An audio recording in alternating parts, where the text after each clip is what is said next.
Naalala ko noon nung unang pagpunta namin dito sa UK guys, yung feeling namin na napakasaya. Kasi imagine almost like 4 years na nasa UAE kami noon. Halos desierto lahat yung makikita mo. Masasabi ko dito, ang sahod dito is malaki yung tax.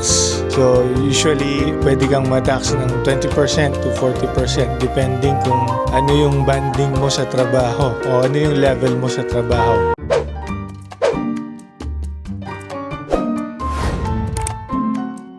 Hello guys, Mikey here and welcome to our vlog. Masaya ba sa UK? So yun yung pag-usapan natin sa vlog natin today and isi-share ko sa inyo yung experience ko nung pagpunta namin dito sa UK. Naalala ko noon nung unang pagpunta namin dito sa UK guys, yung feeling namin na napakasaya. Kasi imagine almost like 4 years na nasa UAE kami noon. Halos desierto lahat yung makikita mo. And then yung weather is mainit. And then nung pagpunta namin dito, ang lamig guys. September yon 2022. So pa-winter. Tapos maulan pa no. So nung pagbaba namin sa airport, yung hangin sobrang lamig. Yung parang aircon. Ganyan. Siyempre kami, coming from a country that is like a desert, lahat is mainit, ganyan. Ano ba yung term? Amazed na amazed kami guys. Yung napakasaya, it's like a dream come true nung pagpunta namin dito. Tapos as we go to our destination, to our accommodation nun, kasi naka-coach kami, yung bus nila. Yung nakikita namin na environment is very opposite nung nakagisnan namin when we were back in UAE. So yun, ang saya, yung feeling na, uy, meron ng ano dito, trees, meron ng greens na nakikita compared dun sa almost buhangin lang yung nakikita namin before. So, as I recall that experience, is masasabi ko na napakasaya. Weather-wise, nung time na yon, we were so happy. Talagang ang saya-saya namin. Feeling ko nga nun, mag-i-snow na. Yung wala pa mang snow, yung feeling ko na nag-i-snow na, ganyan. Kasi sa lamig. Tapos, yun. So, yun lang muna, yung weather. Pero in the long run, nung na-experience ko na yung lamig, na-experience ko na yung winter dito sa UK. Somehow, masasabi ko na meron din siyang cons. Like yung, well, maganda, masarap yung malamig na weather, pero meron siyang cons gaya ng nakakalungkot. Ayan. Tapos, ilang months na walang araw, nakaka-affect din siya sa ano mo, sa mga bones mo kasi wala kang sunlight. So, ayun, kailangan mong mag-take ng vitamins. So, ayan yung ilang cons ng weather dito sa UK. But, comparing yung, kung i-weigh ko siya dun sa before na na-experience ko sa UAE, mas gusto ko dito sa UK. Kasi nga, yon yung weather. I like cold weather.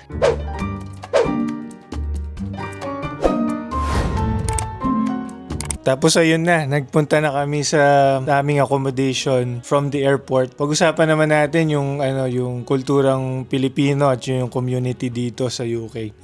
Sa UAE, masasabi ko na mas malapit sa Pilipinas. Kasi nga halos lahat ng mga bibilhin, yung mga goods na pang Pilipino, marami doon. Maraming pagbibilhan doon, yung mga barbecue, ganyan, yung mga Filipino groceries, grocery items na pang Pilipino. Maraming ganon sa UAE. Maraming kung gusto mong kumain, kung namimiss mo yung pagkain sa Pilipinas, punta ka ng Choy Trams. Yung mga taga UAE dyan, alam nyo yung Choy Trams. Punta ka lang ng Choy Trams. Pwede ka nang bumili ng baboy. Pwede ka nang bumili ng tawag dito, mga pang dinuguan, pang whatever na gusto mong iluto na pang Pilipino. Marami doon. Tapos, as I've said, marami rin silang mga restaurants na nagsiserve ng pang Pilipino na pagkain. In contrast dito sa UK, ay wala sila masyado. Yung halos kailangan mong matutong magluto dito kasi nga wala kang pagbibilan ng mga Filipino foods, wala masyadong resto. I don't know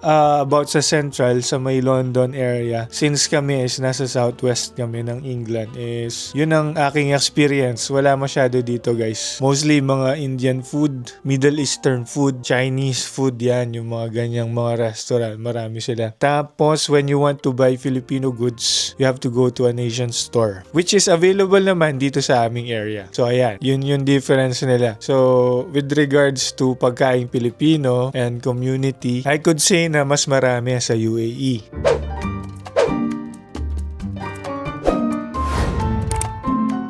So yan, nakarating na kami sa accommodation. Ano naman, yung work time na. Ako, sige, mag-work na kami. Masasabi ko dito, ang sahod dito is malaki yung tax. So usually, pwede kang matax ng 20% to 40% depending kung ano yung banding mo sa trabaho o ano yung level mo sa trabaho. Pero in contrast sa UAE is libre. So walang tax yung sweldo mo doon, makukuha mo siya ng buo. So ipon-wise, mas makakapag-ipon ka sa UAE kasi, hindi ko rin masabi, pwedeng mas makakapag-ipon ka sa UAE kasi mas mababa yung tax nila doon. Huwag ka lang masyadong magastos. And dito, pwede ka naman ding mag-ipon, pero as I've said, kasi may tax kailangan mong mag-overtime para ma-reach mo yung sinasahod mo sa UAE o sa Middle East. Ayan yung take ko dito sa sahod dito sa UK. Isa pang standard sa trabaho dito is yung work hours. Ang gusto ko dito sa UK, napaka pabor nila sa work-life balance kasi meron silang sinusunod na working hours. So 37.5 or to 40 hours per week lang ang kailangan mong trabahuin.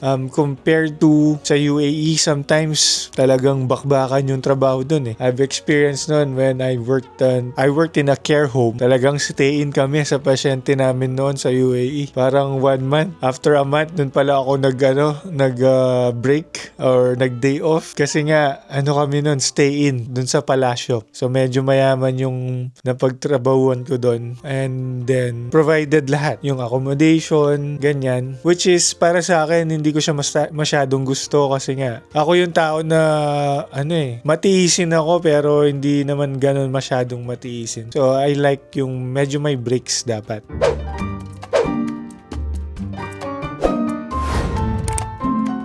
So yun, mas gusto ko dito sa UK kasi nga less yung hours. Dun sa, kung pag-uusapan natin is yung working hours, mas pumabor dito sa UK kasi nga meron silang standard time of work hours na kailangan mong pasukan. So ayan, nag-work ka na, no? Ano naman yung residency naman ang pag-usapan natin. Sa UAE, wala sila yung permanent residency o wala sila yung citizenship doon unless talagang needed ka ng government. Like scientist ka siguro or businessman ka, offeran ka nila ng citizenship. Dito naman sa UK is meron silang pathway. So yung mag-ILR ka, indefinitely to remain, and then magte-test ka or mag-apply ka for citizenship. So meron silang ganyan dito. So kung long term ang goal na hinahanap mo, good dito sa UK, guys. So ayan, nakapag-work ka na, nakapag-visa ka na dito sa UK. Pag-usapan naman natin yung healthcare. So sa healthcare naman sa UAE, meron kang insurance. So magagamit mo yan sa private o government hospital. Pero magbabayad ka somehow ng percentage, like meron kang co-payment. Magbabayad si employer, then may co-payment ka na binabayaran depending on what insurance, kung anong merong insurance ka. Naalala ko noon, Daman yata yung sa amin noon, yung insurance namin sa UAE. So yun, pag nagkakasakit ka, gagamitin mo yung insurance mo, magbabayad ka. Pero dito sa UK, guys, is libre yung kanilang healthcare. Ang lang dito, ang cons lang, matagal yung queuing nila kasi nga libre. So ina-avail ng maraming tao, kaya you have to wait talaga. Unless kung napaka-emergency mo is doon kanila i-attend ng mabilis. Pero like yung mga routine checkups, ganyan, medyo yun lang, masasabi ko yung waiting time is matagal.